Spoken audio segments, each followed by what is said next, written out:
Assalamualaikum warahmatullahi wabarakatuh. Halo teman-teman, salam olahraga, salam sepak bola, salam sehat dan salam sejahtera untuk kita semua. Bersama saya Bang Diki di sini. Kita akan membahas beberapa hal tentang dunia sepak bola yang ada di Indonesia, terutama timnas kita, ya, ya dimana beberapa tahun terakhir ini, setahun 2 tahun terakhir ini teman-teman, euforia atau antusiasme masyarakat tentang timnas kita itu sangat-sangat tinggi. Entah kenapa ya, sangat berbeda dari tahun-tahun sebelumnya. Tapi beberapa tahun terakhir ini antusiasme masyarakat kita kepada timnas itu sangat tinggi. Jadi saya tergelitik untuk ikut membuat video dan berkomentar dan tentang timnas kita. Sebelumnya teman-teman, jadi saya juga sebelumnya ini biasa nonton channel-channel dari beberapa pengamat sepak bola yang ada di negeri kita, yang ada di Indonesia, yang mereka sudah senior dan mungkin sudah kalian kenal ya, seperti Bung Ropan, ya, Bung Binder, kemudian Bang Tommy Deski yang membahas tentang analisa taktikal ya. Dan terkadang saya berkomentar di channel-channel mereka, kadang ditanggapi oleh pemilik channelnya atau bahkan ditanggapi oleh para netizen ya. Lalu saya karena melihat euforia dari masyarakat Indonesia yang saat ini besar sekali teman-teman, ya sangat besar sekali. Antusiasme masyarakat kita tentang sepak bola nasional kita ini sangat besar sekali saat ini teman-teman. Itu membuat saya tergelitik untuk ikut membuat video komentar ya. Dan mungkin next time-nya kita akan membuat banyak komentar-komentar tentang mungkin pemain-pemain kita, pemain nasional kita, atau mungkin tentang pelatih kita, atau mungkin tentang banyak hal, tentang pemain-pemain yang abroad, atau mungkin pemain-pemain yang dinaturalisasi dan atau akan dinaturalisasi.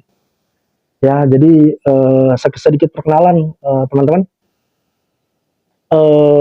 Saya sendiri teman-teman, basic saya adalah saya punya lisensi pelatih dan pernah kurang lebih 7-8 tahun ada di tim ya, memegang tim. Kemudian teman-teman, selain itu saya juga punya lisensi wasit sepak bola nasional ya, referee. Saya punya lisensi dan kisaran tahun 2009 sampai 2013 2015 kalau tidak salah. Saya juga ada di liga teman-teman ya, sebagai wasit sepak bola. Ya, wasit sepak bola resmi PSSI. Dan kisaran tahun 2017 dan sebelumnya lisensi saya masih aktif sampai sekarang ya untuk lisensi wasitnya. Jadi mungkin masalah-masalah tentang law of the games atau peraturan-peraturan sepak bola saya banyak tahu teman-teman. Nah, itu yang membuat saya juga sangat tergelitik untuk membuat video-video komentar tentang sepak bola kita.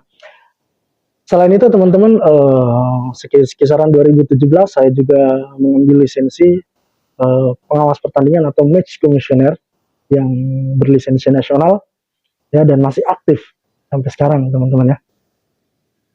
Nah itu teman-teman ya, jadi itu basic saya. Jadi mungkin kita bisa sharing-sharing dan bisa ngobrol atau bisa berkomunikasi secara virtual ya, lewat mungkin kalian bisa komentar di video-video saya nanti teman-teman ya. Jadi seperti itu ya, dan itu yang membuat saya tertarik untuk mencoba membuat video-video yang membahas tentang sepak bola nasional kita. Baik teman-teman, mungkin yang pertama sebelumnya mungkin saya hanya butuh kalian bantu mensupport saya. Kalian nanti boleh komentar di video ini ya. Kalian boleh komentar, kalian boleh bisa bantu like-nya atau mungkin bantu subscribe teman-teman ya, karena ini channel yang baru saya buat. Oke ya. Baik teman-teman. Timnas kita kemarin alhamdulillah berhasil uh, memenangkan pertandingan leg kedua melawan Brunei Darussalam. Ya, pertandingan leg kedua melawan Brunei Darussalam dengan skor yang lumayan besar 6-0. Ya, dan di mana pertandingan sebelumnya di leg pertama timnas kita juga berhasil menang sebesar 6-0 ya. Dan yang perlu saya tanggapi dari pertandingan tersebut adalah bukan skornya ya teman-teman ya. Karena kalau kita tahu you know lah. Lawan kita Brunei teman-teman ya. Lawan kita Brunei itu secara uh, kelas ya, itu masih di bawah kita. Tapi untuk tim Brunei kemarin teman-teman, saya melihat progres dari mereka juga, melihat pertandingan mereka sebelumnya, baik melawan kita atau melawan timnas lainnya. Progres Brunei termasuk maju teman-teman. Ya, kita lihat bagaimana kemarin mereka di pertandingan di Brunei kemarin mereka beberapa kali juga memberikan ancaman ya, 1-2 kali mereka memberikan ancaman, ada tendangan ke gawang ya teman-teman ya. Dan saya melihat mental mereka juga ada keberanian untuk berani membawa bola dan berani melewati pemain-pemain kita. Jadi itu progres untuk mereka. Tapi overall memang timnas Brunei Darussalam memang masih di bawah kita ya, masih di bawah kita. Jadi untuk yang mengatakan mungkin ada yang berkomentar lawan kita kan hanya Brunei Darussalam ya pantas lah menang. Ya betul. Ya kita tidak bisa pungkiri itu karena memang timnas Brunei itu masih di bawah kita. Tapi yang perlu kita tanggapi di sini adalah bukan tentang seberapa besar gol yang diciptakan oleh timnas kita melawan timnas Brunei kemarin, tapi bagaimana progres dari timnas kita untuk kedepannya. Ya, progres-progres yang sudah dilewati oleh timnas kita dan bagaimana progres untuk kedepannya. Ya, kemarin teman-teman timnas Brunei Darussalam pada pertandingan itu memakai pola 5-4-1 ya, pola 5-4-1. Kemudian yang berbeda dari sebelumnya mereka juga memakai pola yang sama, tapi di pertandingan sebelumnya di leg pertama pada saat main di GBK mereka full negatif football ya. Jadi mereka betul-betul full bertahan ya. Dan shape mereka memakai shape defending 6-3-1 ya, 6-3-1 jadi parkir pesawat bener. Ya, bahkan turun sampai 7-8 pemain sampai ada di belakang ya. Tapi di pertandingan kemarin pada saat mereka bermain timnas kita melawan Brunei di Stadion Hasanah Bolkiah, timnas Brunei memakai shape sama ya, ketika mereka menyerang atau bertahan itu 5-4-1 yang mungkin terkadang sesekali mereka memakai 6-3-1 ya. Tapi secara nature, secara alaminya mereka memakai 5-4-1 dengan 5 pemain mereka itu sedikit maju ke depan. Jadi betul-betul tidak ke belakang, tidak terlalu ke belakang, tapi sedikit maju ke depan. Nah, dan timnas kita kemarin di luar dugaan ya, mungkin di luar dugaan netizen semua ya. Walaupun itu sudah dibongkar oleh salah satu pengamat sepak bola kita, ya, dibongkar sebelum pertandingan itu tentang taktik yang akan dipakai Coach Sintayong. Tapi di luar dugaan kita semua, mungkin karena entah apa ya, tapi mungkin ini kemungkinan teman-teman ya, mungkin karena ada isu yang mengatakan bahwa ada tim analis dari Irak yang datang menonton pertandingan untuk melihat pemain-pemain kita. Dan kemarin yang membuat di luar perbedaan adalah Sintayong, pelatih timnas kita itu merubah total mungkin hanya dua pemain Sandy Walsh dan Rizky Ridho yang masih tetap bermain ya, tapi selebihnya dirubah total oleh Coach Sintayong. Timnas kita kemarin memakai pola 4-4-2 ya, pola 4-4-2. Di belakang ada dari kiri Sandy Walsh, kemudian di tengah ada Fahrudin dan Rizky Ridho, kemudian ada Shane Patinama. Ya, yang sebelumnya Sandy Walsh pada saat pertandingan di GBK kemarin dipasang sebagai center back dan sekarang dikembalikan ke posisi aslinya sebagai fullback kanan. Ya, Dan terus terang teman-teman, pemain kita yang abroad ini, pemain kita yang naturalisasi ini, Sandy Walsh dan Saint Patinama itu luar biasa, ya, sangat luar biasa menurut saya teman-teman ya. Dan mungkin nanti kita akan jabarkan secara spesifik seperti apa. Luar biasa ya, karena dari permainan mereka, dari kecerdasan mereka membaca permainan, dari bagaimana mereka menempatkan posisi ya, bagaimana mereka passing mereka ya, bagaimana mereka menaikkan intensitas permainan mereka itu sangat luar biasa, teman, sangat bagus sekali. Dan seharusnya ya, seharusnya pemain-pemain kita, pemain-pemain lokal kita itu banyak belajar dari mereka teman-teman. Terutama mungkin Saint Patinama ya, Saint Patinama karena mungkin sebelumnya dia di pertandingan sebelumnya dia dimainkan di babak kedua ya, di babak kedua dan hanya bermain sekitar kurang lebih 15 menit ya. Dan pada pertandingan kemarin Saint Patinama dimainkan dari awal ya, dan itu bisa uh, membuat dia menunjukkan kelasnya dia seperti apa teman-teman. Ya mungkin nanti saya akan membuatkan video khusus tentang Saint Patinama. Kalau kalian setuju, kalian boleh komentar ya. Kalian komentar di kolom komentar. Ya kalian boleh komentar. Kita akan buatkan video khusus tentang Saint Patinama teman-teman. Saya akan buatkan bagaimana dia mencoba menerapkan gaya bermain dia ketika dia bermain di Viking ya, Viking FK dengan di timnas kemarin. Dan menurut saya ini pergerakan dia, bagaimana kecerdasan dia dalam bermain sangat luar biasa teman-teman, sangat luar biasa Saint Patinama ini ya, sangat luar biasa. Dan memang dia menunjukkan kelasnya sebagai pemain Eropa teman-teman ya. Dan terkadang sesekali ketika dia menaikkan intensitas bermainnya ya, ketika dia menaikkan intensitas bermainnya Saint Patinama ini teman-teman, kadang-kadang pemain-pemain kita itu tidak bisa mengimbangi ya. Kita lihat bagaimana dia membuat crossing yang sangat cantik yang seperti yang dia lakukan di klubnya teman-teman, dan itu kurang bisa dimaksimalkan oleh pemain kita. Makanya di beberapa momen saya melihat teman-teman, Saint Patinama ini karena dia melihat dia membaca dan melihat beberapa pemain kita itu tidak bisa mengimbangi permainannya ketika dia menaikkan intensitasnya, dia justru sedikit menurunkan intensitas bermainnya teman-teman. Jadi dia kelihatan seperti slow, seperti lambat yang mengikuti pemain kita.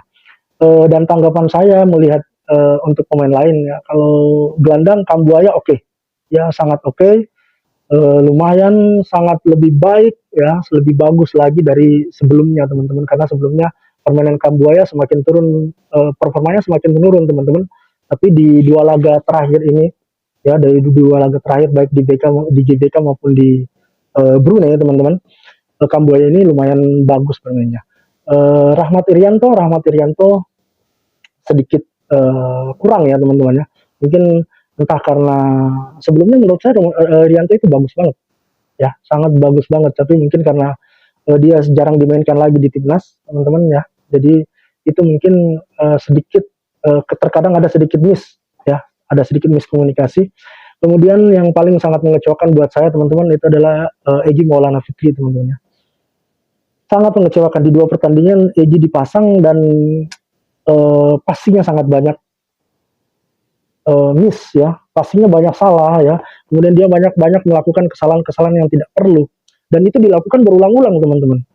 Dan kalau kita mau membahas ya, kalau kita mau kenapa Egy dipasang lagi, kenapa Egy dipanggil, kita nggak bisa apa namanya memaksakan kehendak kita. Kenapa? Karena setiap pelatih itu punya punya ketentuan sendiri ya, dalam dia memanggil pemain, dalam dia menentukan strateginya ya. Dan mungkin nanti kita akan bahas lebih detail ya, seperti apa saja ya faktor-faktor yang membuat pelatih memilih pemainnya ya, karena setiap beda pelatih, beda pemahaman, beda pemikiran, beda filosofi ya, akan beda pemain yang dipanggil. Walaupun menurut kita pemain itu bagus banget ya, walaupun menurut kita pemain itu hebat menurut kita, tapi di mata pelatih yang memegang belum tentu teman-teman ya.